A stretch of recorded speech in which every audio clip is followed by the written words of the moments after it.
একটা ম্যাচ নিয়ে এত নাটক আর এত কাহিনী আমি এর আগে কখনো দেখি নাই। ফিনালিসিমা নিয়ে কনমেবল এবং উয়েফার মধ্যে মেইন চুক্তি হচ্ছে ম্যাচটা হতে হবে একটা নিউট্রাল ভেন্যুতে। যেভাবে আমরা গত ফিনালিসিমা দেখছি ইতালি এবং আর্জেন্টিনা খেলছিল ইংল্যান্ডের ওয়েমব্লি স্টেডিয়ামে, সেভাবে এই ফিনালিসিমা হওয়ার কথা ছিল কাতারের লুসাইল স্টেডিয়ামে। কিন্তু মিডল ইস্টে ঝামেলার কারণে হচ্ছে লুসাইল স্টেডিয়ামকে বাদ দেওয়া হয়। এরপরে আর্জেন্টিনা থেকে বারবারই বলা হয় যে আর্জেন্টিনা ম্যাচটা একটা নিউট্রাল ভেন্যুতে খেলতে চাই, সেটা ইংল্যান্ড, ইতালি বা পর্তুগাল যে কোনো একটা জায়গায় হতে পারে। আর্জেন্টিনা ম্যাচটা একটা নিউট্রাল ভেন্যুতে খেলতে চাই, আলোচনা ওইভাবে আগাইতেছিল। কিন্তু হঠাৎ করে স্প্যানিশ ফুটবল ফেডারেশন ইউএফএকে প্রস্তাব দেয় যে স্পেন ম্যাচটা হচ্ছে স্পেনের সান্তিয়াগো বার্নাব্যুতে খেলতে চাই। স্পেন সান্তিয়াগো বার্নাব্যু ছাড়া অন্য কোথাও খেলবে না। এখন ইউএফএ যখন কনমেবলকে এই প্রস্তাব দেয়, এই প্রস্তাবটা যখন এইফএ শুনে, তখন এইফএ প্রেসিডেন্ট ক্লদিও তাফিয়া সরাসরি না করে দেয় যে আর্জেন্টিনা কোনোভাবেই হচ্ছে স্পেনের সান্তিয়াগো বার্নাব্যুতে ম্যাচটা খেলবে না। এখন আমাদের দেশের এক দলের ফ্যানবেজ এসে বলতেছে যে আর্জেন্টিনা হচ্ছে ভয়ে ম্যাচটা খেলবে না। আর্জেন্টিনা যদি সান্তিয়াগো বার্নাব্যুতে খেলে তাহলে আর্জেন্টিনা ম্যাচটা বিশাল ব্যবধানে হেরে যাবে, আর্জেন্টিনা লজ্জিত হবে, এই কারণে আর্জেন্টিনা ম্যাচটা খেলতে চাইতেছে না। তারা কি আদৌ আসলে পরিস্থিতির কথা তারা চিন্তা করে?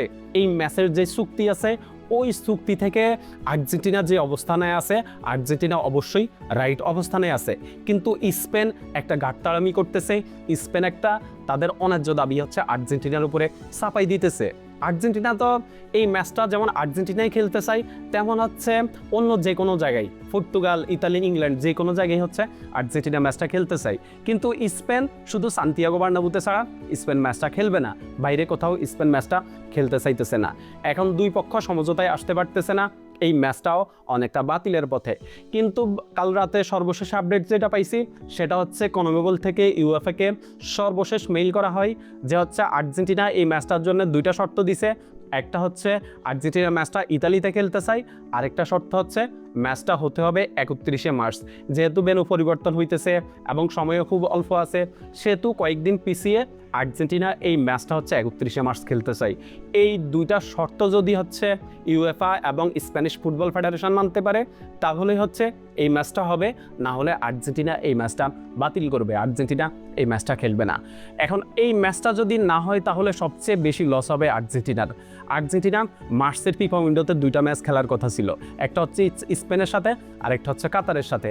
এখন কাতারে যেহেতু আপনার হচ্ছে ম্যাচ হইতেছে না, সেহেতু কাতারের সাথে আর্জেন্টিনার ফ্রেন্ডলি ম্যাচটা যেমন বাদ হয়েছে, তেমনি যদি স্পেনের সাথে হচ্ছে এই ম্যাচটা বাদ হয়ে যায়, ফিনালিসিমা যদি বাদ হয়ে যায়, সেহেতু বিশ্বকাপের আগে লাস্টের যে ফিফা উইন্ডো, এই ফিফা উইন্ডোতে আর্জেন্টিনা ম্যাচ খেলবে কি না, বা হচ্ছে এই ফিফা উইন্ডোতে আর্জেন্টিনার ভবিষ্যৎ কি, সেটা এখনও কনফার্ম না।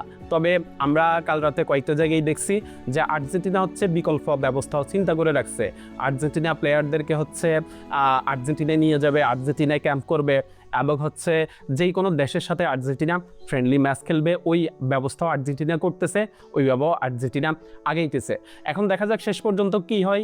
আপনার কনমেবল যেই মেইল করছে ইউএফএকে, ওই মেইলের রিপ্লাইটা এখন পর্যন্ত পাওয়া যায় নাই। আশা করি যে আজকে রাতের ভিতরে হচ্ছে আমরা কনফার্ম হয়ে যাব যে হচ্ছে এই ম্যাচটা কি হবে নাকি হবে না। তবে স্প্যানিশ ফুটবল ফেডারেশন যেটা করলো সেটা আসলে কোনোভাবেই মানা যায় না।